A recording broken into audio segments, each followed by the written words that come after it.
Can you picture yourself trapped below deck on a rotting wooden ship, the stench of human waste mixing with salt water, watching your own flesh turn black as gangrene spreads up your leg?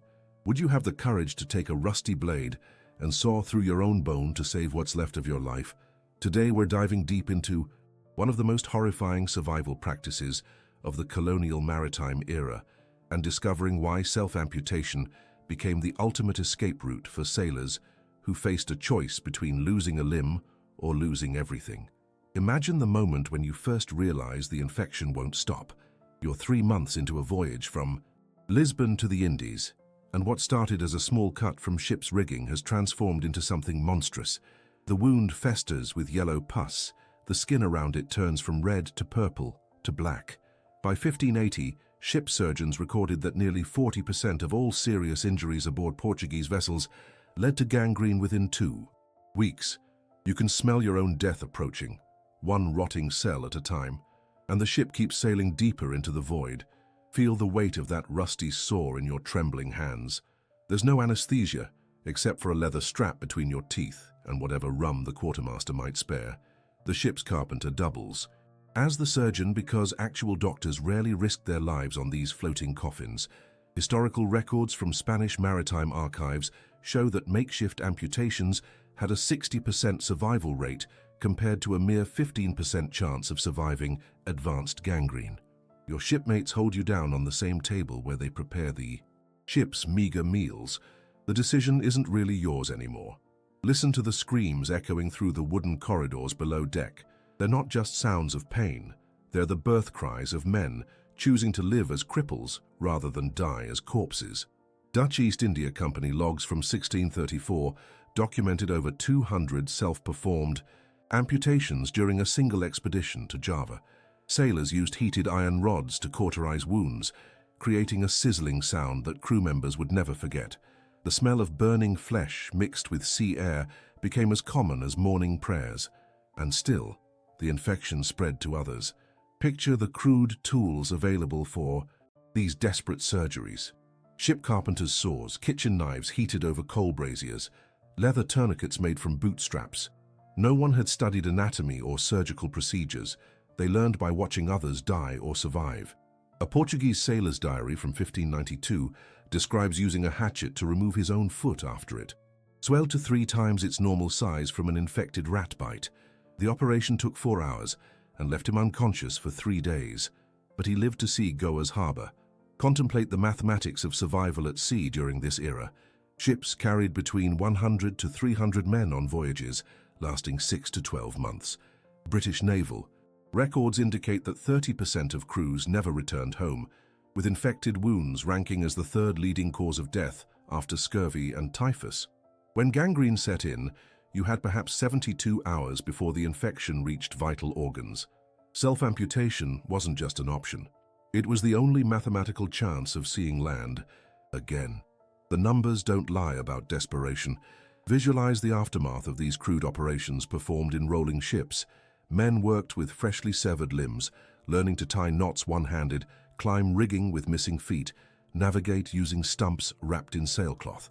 A French expedition report from 1643 noted that 1/3 of surviving crew members returned to Le Havre, missing at least one limb.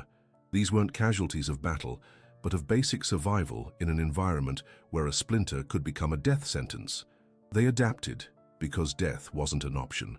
Observe the social hierarchy that determined who received help and who faced amputation alone. Ship captains and officers had access to better quarters, cleaner water, and priority medical attention from the ship's limited medical supplies. Common sailors often performed mutual amputations. You cut off my leg today, I'll help with your arm tomorrow. Spanish maritime law from 1552 actually included provisions for compensating sailors who lost limbs in service, suggesting this practice was so common, it required legal framework. The brotherhood of the maimed became stronger than blood relations. Recognize the psychological transformation these men underwent. Before the surgery, they were complete human beings with dreams of wealth and adventure. After, they became something else, survivors who had literally carved away parts of themselves to escape death. English privateer journals describe men laughing maniacally while sawing through their own bones. their minds breaking under the strain of self-inflicted torture. The sea changed everyone, but amputation survivors carried visible proof of their battle with fate. Each scar told a story of choosing tomorrow over today's agony. If you're finding these historical realities as shocking as they are fascinating, make sure to share this video with anyone who thinks they understand what true survival looks like, because we're just getting to the darkest part of this maritime nightmare. Evaluate the environmental factors that made these ships floating breeding grounds for infection. Rats carrying plague fleas, human waste mixing with drinking water, rotting food attracting flies that laid eggs in open wounds. Ships' holds reached temperatures of 100 degrees Fahrenheit during tropical crossings, creating perfect conditions for bacterial growth. Venice's maritime medical records from 1588 show that wounds sustained during the first month of voyage had a 90% infection rate. The ships themselves were instruments of disease, and every sailor was a potential victim. The ocean offered no mercy to the infected. Perceive the sound of men teaching themselves to walk again on rolling decks, wooden pegs carved from mast fragments, crutches fashioned from broken oars, prosthetic hooks forged in the ship's simple furnace. These weren't sophisticated medical devices, but desperate solutions to immediate problems. A survivor's account from a 1609 Portuguese voyage describes learning to balance on one leg while operating ship cannons during a pirate attack. Adaptation happened in real time, driven by the ship's relentless demands for labor. Disability meant finding new ways to stay useful. Remember the religious significance. These men attached to their amputations. Many saw their self-mutilation as divine punishment for sins or as necessary sacrifice to appease an angry god. Ship chaplains performed blessing ceremonies over severed limbs before throwing them overboard, believing proper ritual would prevent the sailor's soul from being incomplete in the afterlife.